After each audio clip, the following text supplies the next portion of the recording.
Okay, here comes one of my most favorite subject and a terminology that is so very abused by a lot of people. There is absolutely no way that you haven't heard about this terminology. We are going to be talking about funnel. We are going to get on the same page in terms of what a funnel means to a performance marketer and what funnel actually means, right? So let's get into it.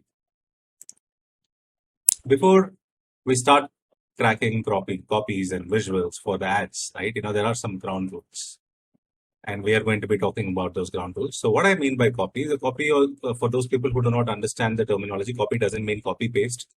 Copies are those little nice lines that we are going to put on our ad. If you see a Facebook post, there is a caption, right? And there are some text written on the visual, and there is some text written below the visual. If you go see some banner ads on any of the website, you're going to see a visual and some line written on it. If you go to a landing page, you will see some text written in the landing page. So that is what is called a copy. A job of a copy is to actually sell, right? But when I say sell, it doesn't mean actually selling or somebody actually purchasing from you.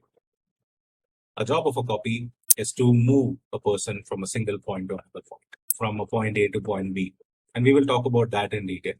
But before we start cracking, how should the copy be? How should the visual be? How should the imagery be? What should the video be?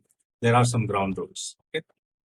You need to understand a sale is rarely one touch point. Now, what do I mean by that? Not a lot of people out there will see an ad for the first time. They're going to click on it and they will buy. That's a very unlikely scenario. Even if that happens very rarely, and that data doesn't matter. So you need to realize this is the basis of all advertising. No sale happens with one touch point, which is why when people tell me that I run only Facebook ads, you're not really capitalizing on the potential that online marketing has to offer for you.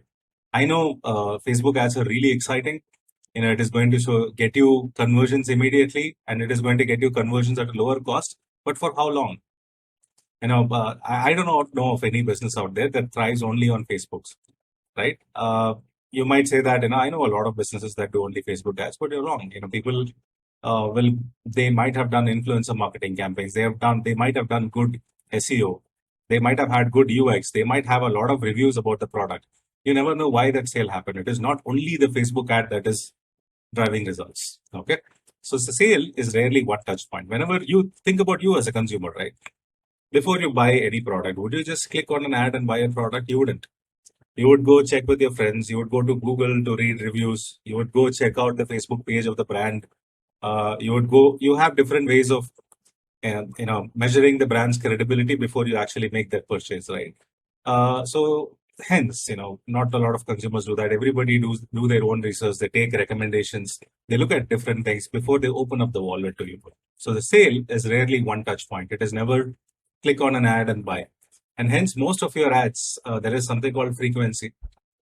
And if that frequency is 1 or 1.1, the return on ad spend of that particular campaign, the ROI of that particular campaign may be slightly less than another campaign that has a slightly higher frequency.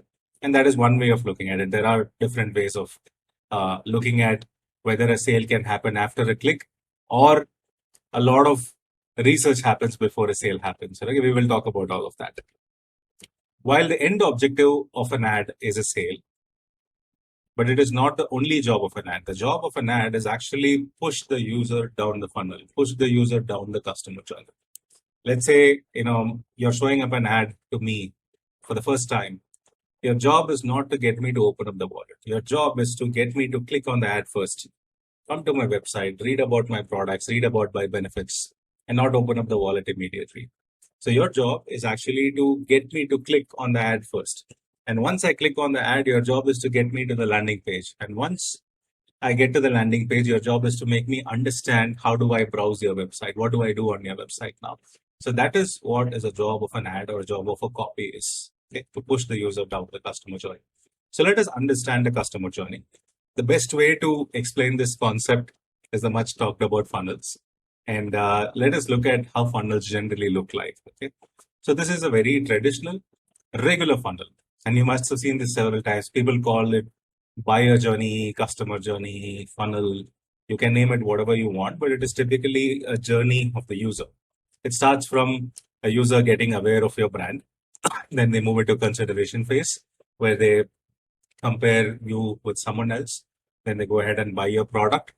And if they happen to like your product, they continue to buy from you, they stay loyal to you, right? And if they're super happy with you as a brand, then they're going to advocate for you. They're going to spread the good word of mouth about you.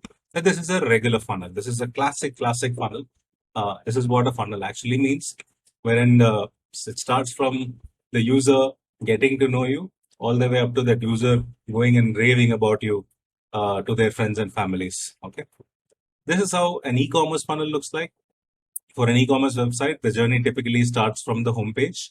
Then people may click on one of the category that you may have put in. Imagine Flipkart, right? You go to Flipkart, then you may click on smartphone or home appliances or any of those categories.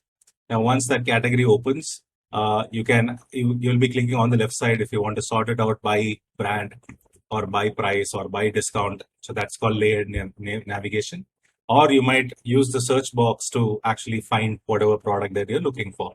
Once that happens, then you will visit the product page.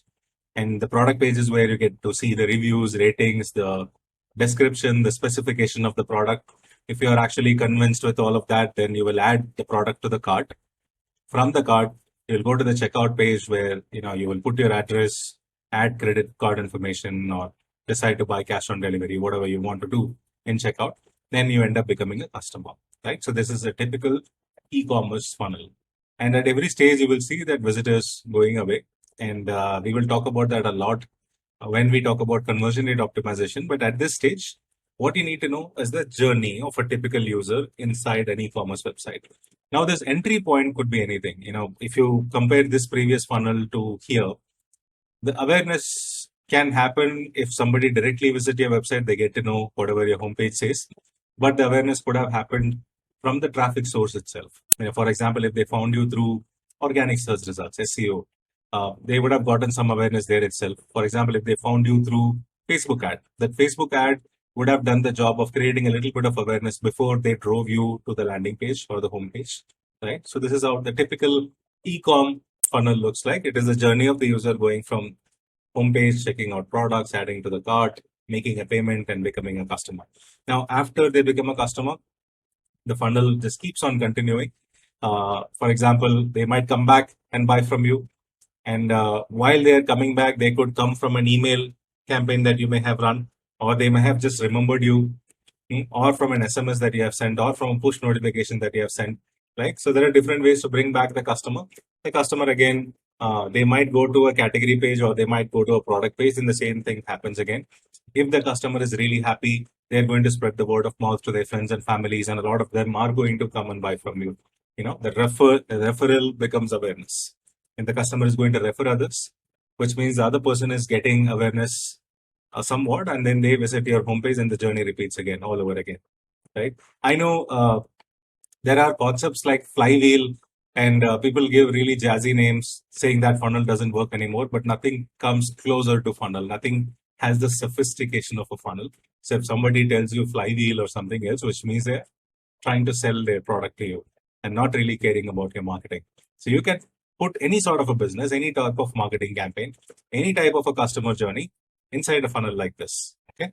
So that's how an e-commerce funnel look like.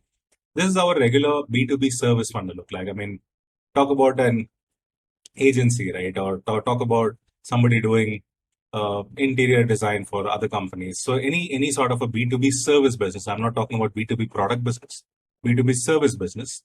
Again, the typical awareness journey starts. That awareness could happen anywhere. This could happen because of a referral or a word of mouth or through organic search results or with the help of an FB ad. The awareness could happen anywhere. Then they typically reach your website, go check out different capabilities that you have to offer, and they end up filling up a form, right? So first is awareness, then they're getting interested in what you have to offer. Then they kind of fill up a form on your website or the ad that you're running. Now, once they fill up the form, they become a lead. Then your sales team will actually reach out to them asking for their requirements. They will work on a RFP, and then they will tell them how much it is going to cost. Then they might work on a custom proposal for that particular lead, and then they will end up closing the deal, right? Now, after the closing the deal also, the deal could be a one-time deal. It could be a monthly pay a subscription deal or it will pay an annual deal. Different business does work in a different way, right? For example, an agency would typically bill their client on a monthly basis, right? But for a technology company, let's say, who's actually building a product for another company as a service, now they would actually go for a 3-year deal, which means the 3-year deal would probably be $1 million. They would ask for $500,000 in advance, then they will bill it in installments, right? So that is, people can charge monthly, people can charge annually, people can charge on a project basis. So these are different types of pricing models available. Now, again, the same customer could give you more business, or the same customer could refer other businesses as well. So you kind of, I think you're getting into the drift in terms of understanding how a funnel works, right? So this is how a B2B service funnel looks like. Now, this is how a B2B SaaS software as a service product. To give you an example, Intuit QuickBooks or Zoho CRM or Freshdesk, these kind of Slack.com, these are all called B2B SaaS products, who offer their software as a service to different businesses, right? And there are B2B enterprise product as well. If I have to talk about a B2B enterprise product, the mode.com tool that we were using, right? That itself is an enterprise product. It is not really meant for startups. Let's take Marketo as an example. Marketo or HubSpot as an example. HubSpot as a startup product too, but let's talk about Marketo. Marketo as a marketing automation platform is typically meant for enterprises because it's an expensive product and only large enterprises can afford that product. Okay. So in their cases, how it works is, of course, it starts from awareness. And again, awareness could happen in any channel and also on the homepage or the landing page that you're going to be promoting. Then they get to know more about you. Then they express interest. Then they go about comparing you with different products, because when it comes to B2B buying, a lot of comparisons happen because they won't just go with one person. They will actually talk to 4 or 5 different people before they actually go ahead and buy from you. Then they express intent in buying from you. Then they actually go ahead and purchase. The purchase doesn't necessarily happen in a SaaS product basis. You might offer a free trial for about 30 days and then you will ask them to pay for the product. Okay. Then comes activation. Once they purchase, you set it up for that organization. So that is activation. So you get them to repeat, which means, if you're a monthly subscription product, they have to come back again and pay for your product. If it is an annual subscription, you have to get them to come back again to pay for your product. Then at some point of time, with good relationship that you offer as a business, they might prefer you. For example, if you're a collaboration product or a project management software, you could become a preferred product for that company and they don't necessarily look out for anyone else. So that's preference. Then comes loyalty. They stay loyal to you for a long period of time. Then these kind of clients, if they're really satisfied with the kind of product that you offered and the relationship services that you offer, they might end up referring you in a lot of other places. They might post a nice review for you.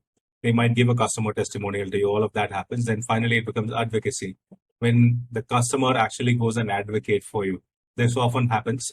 And Salesforce does this very well. Salesforce as a company, they keep doing this event, I think called Trailblazers. Yeah, Salesforce Trailblazers.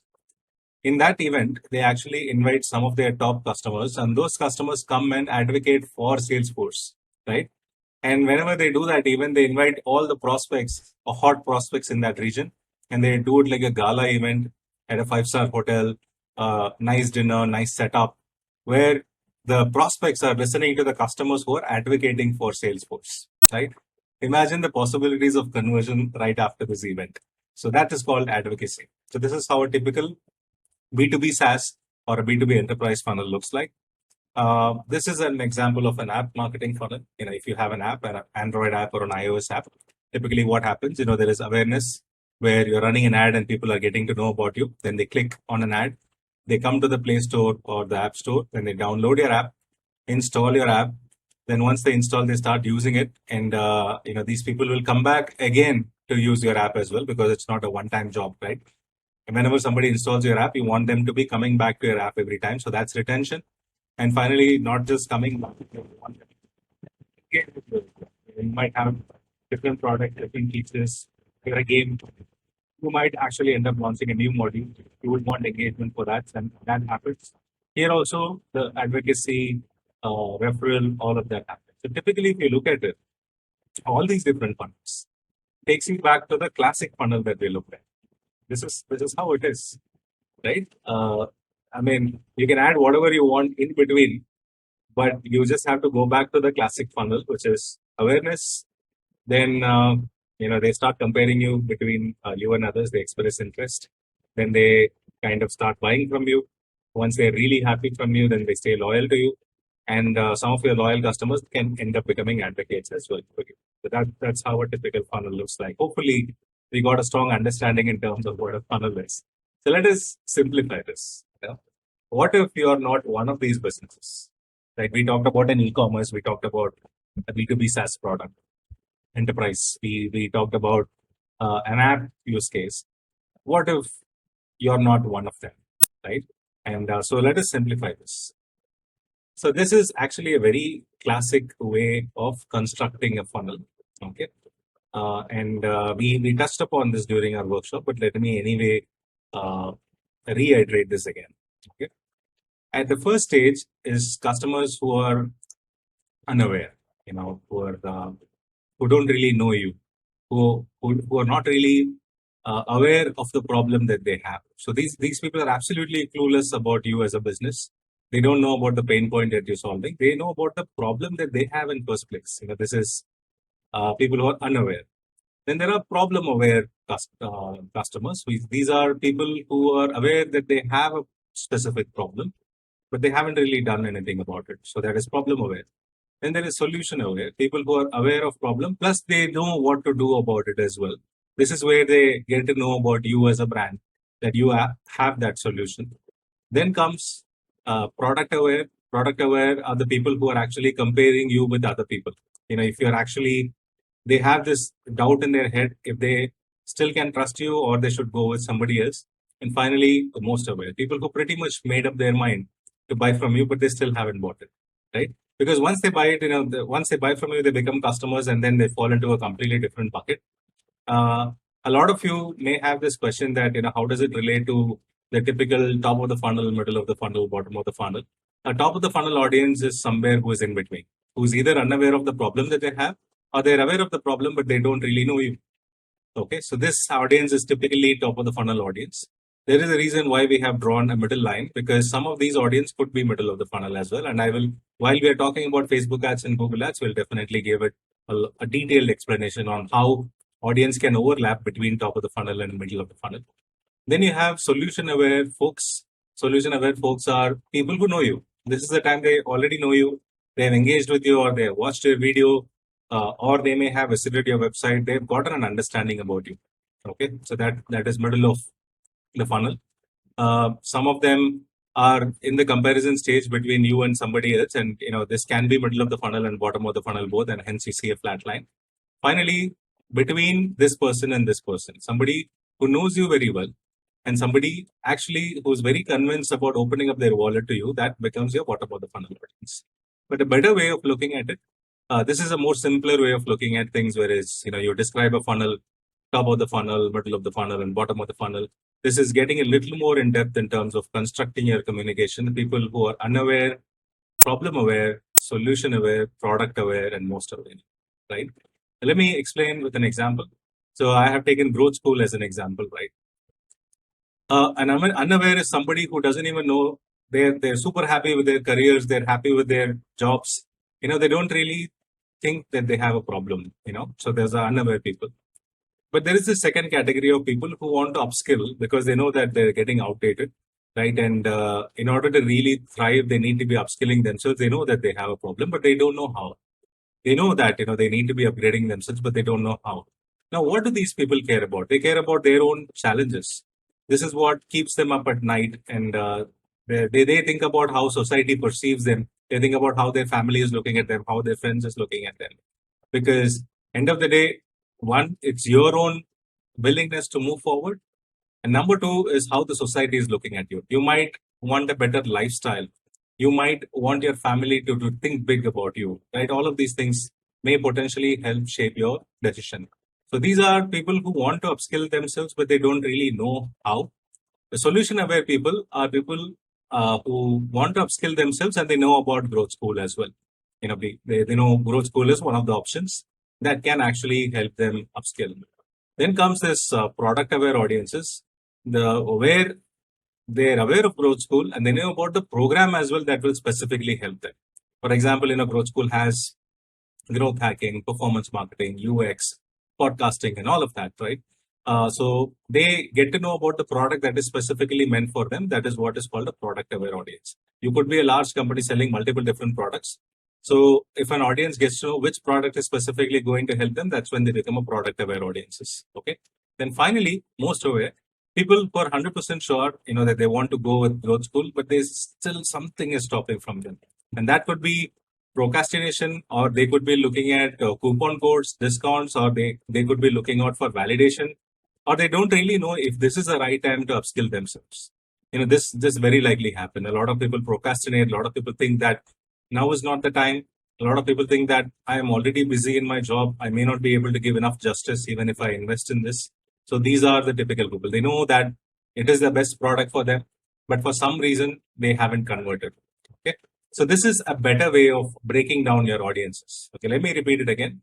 Unaware, people who are absolutely clueless, people who don't know about the problem that they have. Problem aware are the people who are aware they have a specific problem. Solution aware are the people, they are aware of the problem and they know that you can solve the problem too. Product aware are the people, they know that you can solve the problem and which product or solution of yours will solve their problem. You see the level of awareness, the ladder of awareness, they call it.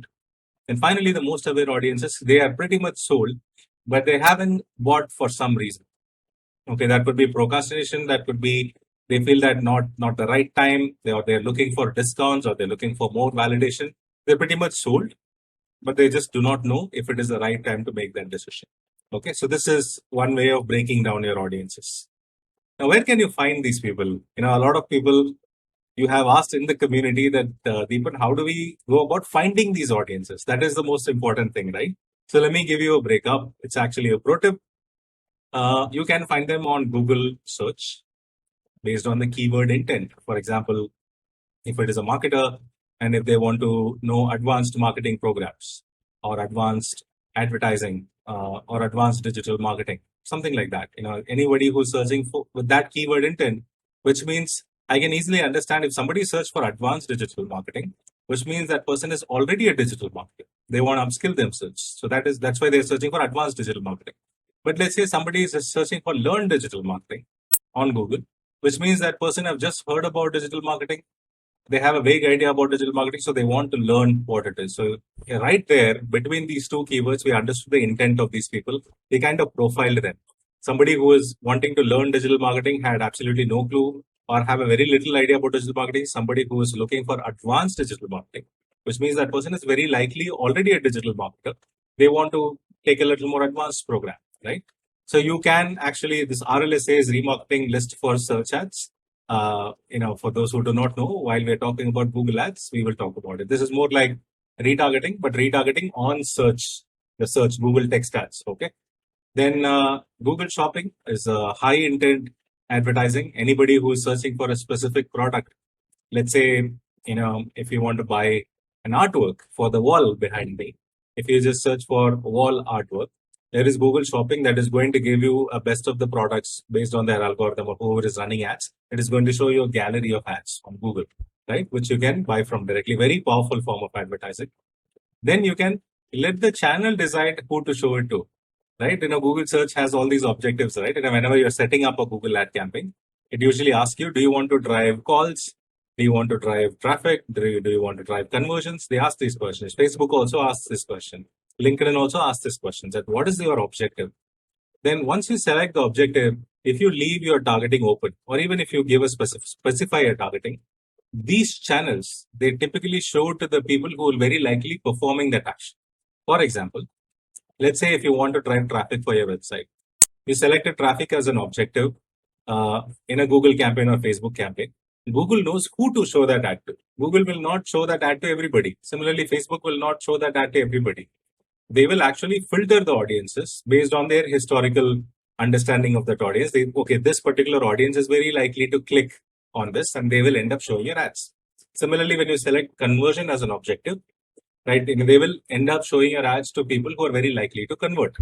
Like even without you doing a lot of work, these channels are capable of showing your ads to the right people at the right time, right? So you can actually find these type of audiences on Google Display Network as well. Specifically, if I have to talk about unaware and problem aware people, I can actually find them on Google Display. Okay, Google Display as in market audiences. When I say in market audiences, these are in the market looking for a specific product. Okay, so especially problem aware people, they know that they have a problem, but they haven't really figured out how to do it. You can actually Google Display Network offers in market audiences. For example, if somebody is in the process of buying a home, or somebody is in the process of hiring an IT company or hiring a construction company, any of that sort, or buying a car, you can actually find them in in-market audiences. Then your own pixels will actually give you a lot of details. For example, let's assume that you have an e-commerce website. The problem where people somehow landed on your website. At this stage, they're getting to know more about your website and they're checking out different products. They have found the specific product that they're looking for that is going to solve the problem. And they're pretty much convinced that you offer the best service, you have fantastic reviews. They pretty much are sold now in terms of these are the people who actually reaches the checkout page, payment page, add to cart page. They pretty much made up their mind of buying the product, right? So if you have pixels, Facebook pixel implemented or Google conversion code implemented on your website, you can segregate these audiences. Somebody who visited my homepage and not visited the other pages, okay, target them, use a different ad for them. Okay. Somebody who's reached my product pages, they checked out different products, but they haven't really proceeded to the next phase, you can capture them separately. While we are talking about Facebook and Google ads, we will walk you through how to segregate these audiences, but I hope you get the idea. Then there is most aware audiences. These are people who have added product to the cart, who have gone to the checkout page, who have gone to the payment page, but they did not completely buy it. Okay. Or these could be your repeat visitors who keep coming back to your website again and again. You can actually segregate them if you have a Google Pixel code the Facebook Pixel code implemented or a Google Conversion Pixel implemented for you. Okay. So then there is YouTube. YouTube again offers you in-market audiences. YouTube gives you topic targeting as well. And you can actually target specific channel and video. For let's say, for an example, you're selling a hair care product. Okay, you can actually target all the videos that is talking about that specific hair. For example, somebody may have a dry hair and they want to know the tips. If you go to YouTube and you just search for tips, you will find a ton of those videos, and all of those videos will have a lot of views. These are videos done by different type of people. You can pick these videos specifically and play them. So pretty much you can understand problem aware people are coming to this particular video to know more tips. And if you are showing up saying that, hey, are you having a dry hair? You might want to try our product, right? So that is, identifying a specific audience within an ad unit or within a targeting that YouTube offers. LinkedIn, if you're in B2B, let's say if you have a B2B product, let's say you have a live chat software, okay? You know for a fact that who are all the companies that would be needing live chat softwares. You will first say, okay, IT companies would need it, e-commerce companies would need it, bank BFSI companies would need it. So in a nutshell, before you even manufacture that product, that you are going to know who that is meant for. So within industries, you can find companies that would actually need it. Maybe you can filter out the top companies that are in the industry. Then you can target specific people, that who is that person who's responsible for customer service. Could be head of marketing, could be head of customer service, or if it is a relatively smaller company, the CEO themselves, the C-suite themselves will care about customer service. Now, you can make an assumption saying that, okay, this is the industry, this would be the company, and these are the job titles. And these job titles may have this problem, and I'm going to target them, right? So again, you can put B2B audiences in all these 5 different places. For example, there could be people who are absolutely clueless, who might be thinking, why would I need a chat software? Problem aware people in B2B is people know that people are dropping off from their homepage and they don't know the reason. Then they might be thinking that they have a problem. And they're going about researching in terms of how can I reduce this? And they're coming across live chat as an option, that you should have live chat implemented on your website. And these are the companies, Intercom, Drift, these are the Zoho, or all these companies that are providing live chat software. So now that person is aware of a solution. They're getting to know about your brand as well.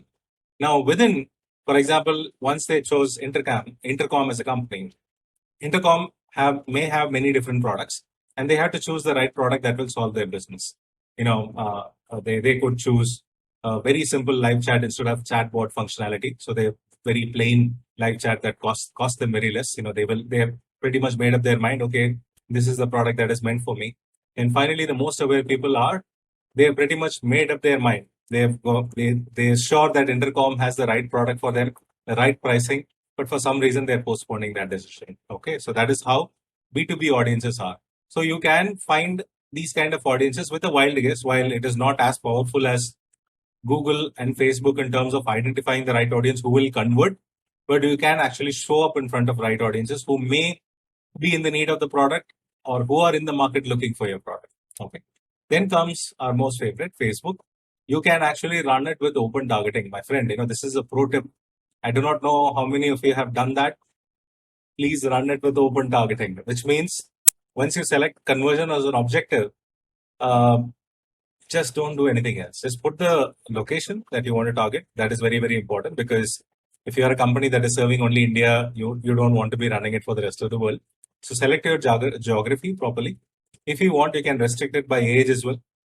For example, let's say if you're selling a modern outfit and that is meant for youngsters under 30, you really don't want to be showing that to other people. They might be potentially interested, but you really don't want it to be showing. In that case, you might want to restrict your age. And that's it. Leave it open. It will work. It will start delivering the ads to the right people. Facebook has enough understanding about who you are, what type of product you're selling, who are your buyers. And that is why the conversion campaign works out really well. Now, there is a caveat. If you're starting for the first time, Facebook may not have enough understanding. So if you really want to try open targeting, do it after some time. Do it once you have sizable ad spends. Do it once you have spent about 3 lakhs or 4 lakhs on your account. Once you have accumulated like 50 to 100 customers, then you can try open targeting, because Facebook has a much better understanding of who is clicking on your ad, who is converting, so they can start showing your ad to other relevant people. Okay, this is the targeting. Some of you may have this question that how is my competitor going after my customers? Now, especially if let's say, you're running a campaign and you're not really set any targeting. Now, Facebook wants to generate more conversions for you. Let's say somebody else similar to you has just gotten a lead. Facebook will show the same ad to that person. Okay, so that's how it works. And whenever you fill up a form, let's say you're wanting to take a vacation and you're filling up a form with a vacation company. Immediately after you fill up the form, as a user, you will get to see a lot more ads from other companies that exist in the industry. And those are the companies that are running it with open targeting. They're letting Facebook decide the right people to show the ad to. Okay. Then Facebook conversion objective campaign, very, very powerful. Then you can actually go after people who have engaged with your content, people who liked your page, people who engaged with your content, people who watched your videos. You can go after them. Then, of course, the Facebook pixel, very, very powerful. So it can actually segregate your audiences, your homepage visitors, your product page visitors, your add to cart visitors. You can segregate all of them. You can create lookalike audiences, right? The native ads is powerful, uh, especially in the top of the funnel audiences. They offer something called topic targeting. Many of them are open targeting as well, but some of the native ads out there offer topic targeting. Now, very similar to YouTube. In YouTube, what did we do? We identified a few videos that is giving tips. Similarly, there are so many websites, blogs out there that will be giving the tips. If you have a dry hair, or if you want to lose weight, or you want to know how to do how to service the bike on your own. Any of these ideas, you're looking for tips, and you might be reading articles, you might be consuming videos. If you're watching videos, then I have to show up in YouTube video, that particular video which you're watching. If you're actually reading an article, the native ad can actually help you place the ad in that article, right? So these are different ways where you can find these people online. Now, it's a very powerful slide. In case if you did not understand this properly, you have to spend time on it. Just go back, rewind this video a little bit, just start once again. There's nothing wrong. Just read about it. Just go through that video at least 3 or 4 times till you get that understanding. If you have more questions, you have the community. Okay. So irrespective of the type of business that you are, even if you're innovative business, you're trying to solve a new problem, you might be going after a lot of these audiences, right? But most of us, especially the pro marketers, they usually start their journey from here. People who understand people who understand that they have a problem. This is a relatively easy people to convert. This is your P2 audience at least. This is P3, fresh audience, who needs a lot of education before they start converting. So if you have a lot of money, this is where you'll be spending a lot of money. If you want to be sensible with your budgets, then you start with a problem aware or a solution aware people. Yeah. So that is how you can find them. And don't worry about it. This is only the start. And as we are discussing about channels, possibilities, and targeting, you'll be able to relate more to it. But one more pro tip that I want to give you here, you need to master the targeting that each of the channels offers. That's very, very important. That in fact, that will take care of a lot of your problems in your career or in your business. That what each channel is capable of offering you. What type of targeting is available in Facebook? What type of targeting is available on YouTube? What LinkedIn offers? What native ads, different native ads platform offers? What a Taboola offers? What an MGID offers? What a Outbrain offers? You need to know all of these things. We will talk about these channels in depth in week 4 or week 5. But I think it is a good time for you to start reading about different channels and possibilities of targeting. All you have to do is just go to visit their website, and the website itself will have enough details. If you really don't want to do that, some of the companies may not upfront tell you what they exactly do, right? They just cover it up with flowery language. You just Google it. Put the channel name plus targeting plus list. Facebook plus targeting plus list. YouTube plus targeting plus list. Taboola plus targeting plus list. If you actually Google that, a lot of good folks out there have already compiled the list of targeting that is offered by these channels in the form of a blog. So you can just read that blog. Whenever you find a nice blog, just add it to your swipe file, keep it ready. And whenever you get time, just go over it again and again and again. Practice makes the man perfect, my friend. Okay. So you need to know what each of these channels offer. And it is really difficult. Sometimes it slips my mind as well that a certain channel offers a certain targeting. But that comes only with practice. And there is a high possibility that if you just try and remember everything, you may miss out. And hence, it is very important for you to start taking notes. Okay. Now let's do a mini project. And there is a larger project at the end of the week, just like week 1. There is a mini project, just so that we compile the learning so far in a document. Now, what is your funnel? Okay. Now, in terms of, you can define your brand in one line. You just draw a flow chart in terms of how you expect your customer journey to be, irrespective of the business you are. You can be a B2B business, agency business.